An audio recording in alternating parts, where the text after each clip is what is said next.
For a very long time now, there have been two competing trends in this country.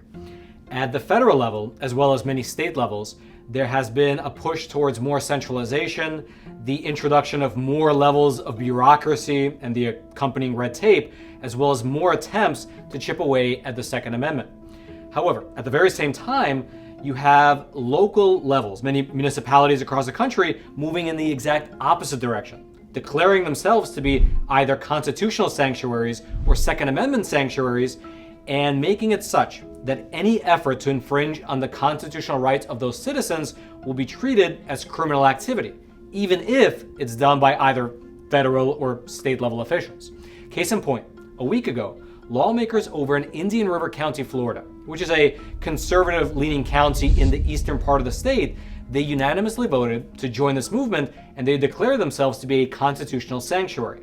What that means in practice is that they will protect the rights that are enshrined in both the U.S. Constitution as well as in the Bill of Rights.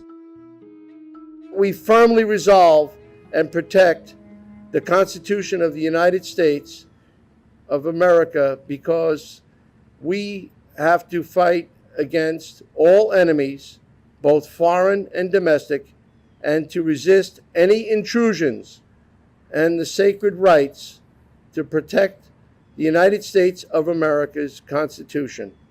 Then, speaking to a local news outlet, you had Sheriff Eric Flowers lay out why going constitutional was a necessary step for Indian River County. We stand by the Constitution, we stand by the guiding principles of our forefathers.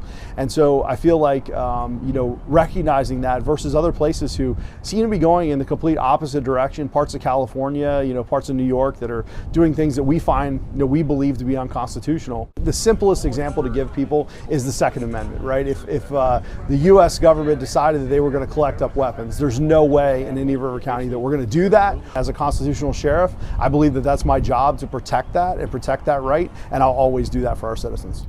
And it's worth mentioning that Indian River County is not alone. Going constitutional appears to be somewhat of a new trend for local conservative counties to take. For instance, last year, by a vote of 9-1, the County Board of Commissioners for Ottawa County over in Michigan, they also chose to take the step and to go constitutional. In doing so, quote, "The board has now resolved to not use any funds or resources on enforcing any law or rule that restricts the rights of any law-abiding citizen affirmed by the United States Constitution or to aid any state or federal agency infringing or restricting those rights."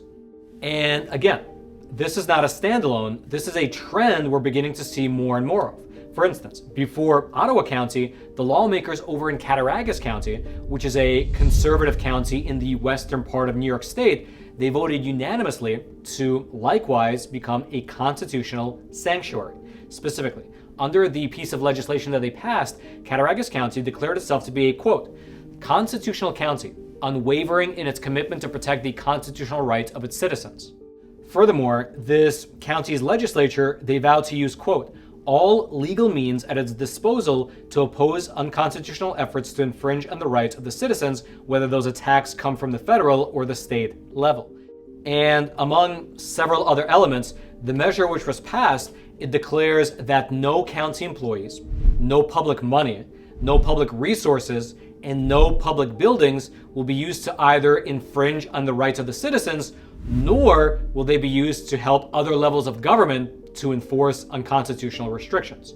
Now, at the time that they did this, one of our reporters here at the Epoch Times, he was actually able to speak with one of the lawmakers over in this county. It was Miss Ginger Schroeder. She was the one who actually drafted and pushed the resolution forward. And here's what she told us here at the Epoch Times. Quote, "If the state or federal government continue to overstep their bounds and intrude into the lives of our citizens with unconstitutional mandates, our legislature will step up and challenge that." Ms. Schroeder then further told us that the constituents in her county, they were becoming fed up with what they viewed as increasingly extreme violations of the Constitution that were coming from both Albany, which is the state capital of New York, as well as from Washington, D.C. And as an example of what she meant by that, she said that during the pandemic, the courts have, quote, "allowed all power to be assumed by an autocrat," at that time meaning Governor Andrew Cuomo, and not a benign autocrat. "It was devastating to our community, and that's why we decided we simply had to do something about this. I'm even willing to engage in civil disobedience. Sometimes you have to stand up to the government. That's what our forefathers did. If there's an unconstitutional mandate that comes down, I may choose not to comply with that, and I've encouraged others to do so as well. Now, aside from just her, according to multiple other lawmakers from this county that we here at the Epoch Times were able to speak with, they said that the concern of escalating infringement against gun rights specifically was a primary motive behind passing this measure. And in fact, the resolution itself makes that point pretty clear. Here's specifically what it says in part, quote, "The Cattaraugus County Legislature wishes to express its profound commitment to the rights of all citizens of Cattaraugus County to keep and bear arms and proclaim that it is determined to stand as a constitutional county that recognizes, respects, and upholds Second Amendment rights." Additionally, the county lawmakers, they said that they vow to, quote, "use all legal means at its disposal to oppose any efforts to unconstitutionally restrict such rights in order to assure that its citizens will be able to keep and bear arms and use the same in defense of life, liberty, and property, whether in a well-regulated militia or individually." And the reasoning that they laid out here is very similar to the reasons that were given by two other counties over in Nevada, which also took this approach. Just for your reference, the two counties in Nevada which unanimously voted to become constitutional counties were Elko and Lander counties. And according to the resolutions that they passed, they essentially said something very similar to the other counties, that the local governments, which includes both the commissioners as well as the local sheriffs, they will stand against unconstitutional acts by both state and federal authorities. And in terms of what constitutional rights they're referring to specifically, the resolution which came out of Nevada, well, it was very similar to what came out of both Florida, Michigan, as well as New York. Quote, "The people of these United States are and have a right to be free and independent, and these rights are derived from the law of nature and nature's God. As such, they must be free from infringement on the right to keep and bear arms, unreasonable searches and seizures, capricious detainments, and every other natural right, whether enumerated or not, pursuant to the Ninth Amendment." They then further went on to essentially bring their counties back to first principles and say that they deny any government structure which supersedes either the Bill of Rights and or the U.S. Constitution.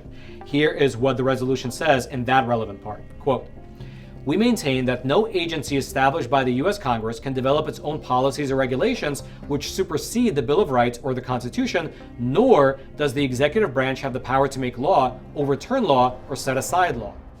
All right, just to pause here for a super quick moment, I'd like to introduce our new sponsor, Riverside Preparatory Academy. Look, you know that many of the problems facing our country is due to poor leadership. And Riverside Prep Academy is looking to fix that problem. It's an all-boys private boarding and day school in the very heart of Northeast Georgia's mountains, where boys grades 6 through 12 become leaders as well as brothers.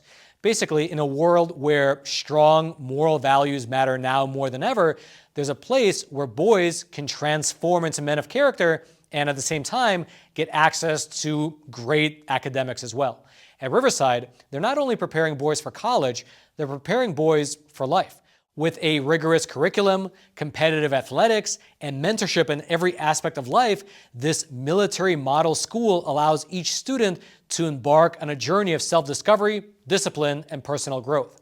Every boy that steps foot into Riverside is placed on a path of becoming a future scholar, athlete, and most importantly, a leader who is ready to serve, excel, and most importantly, maintain their integrity in an increasingly muddy world.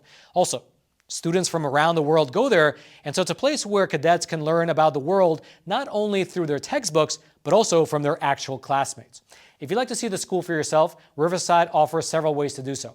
You can register for an open house where you can actually tour the campus, meet other parents, and see the school in action, or you can actually become something known as an Eagle for a day, where you can spend a full day or a half day one-on-one with a current cadet. And right now, you can get your $100 application fee waived when you attend their open house. If you want to check it out, I'll throw the link with all the details. It'll be down in the description box below.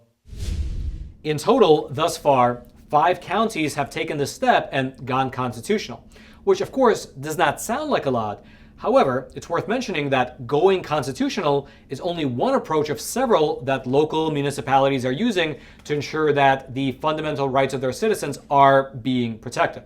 For instance, alongside this constitutional sanctuary movement is another trend of counties becoming Second Amendment sanctuaries. And this is a giant, much more developed movement, given the fact that as of right now, as of 2024, around 70% of US counties are in fact Second Amendment sanctuaries. This means that the majority of all the counties in our country, they have either put into place resolutions, specific pieces of legislation, and or the state that they're in has passed constitutional carry provisions. And this movement is quite broad, spanning the entirety of the country. Up on your screen right now is a map of the whole nation showing which counties have in place these protections. And the map, just for your reference, is the best that I could do based on the data that I could find. If your county, the one that you happen to live in, is not properly marked on that map, please do leave a comment in the comments section below. I'll be checking those comments regularly. Regardless, though, up on the map, the counties marked in green are those that have passed either Second Amendment resolutions or they have passed legislation declaring themselves to be Second Amendment sanctuaries. The counties marked in blue are the ones that are inside of a state which has passed Second Amendment legislation, like, for instance, the state of South Carolina.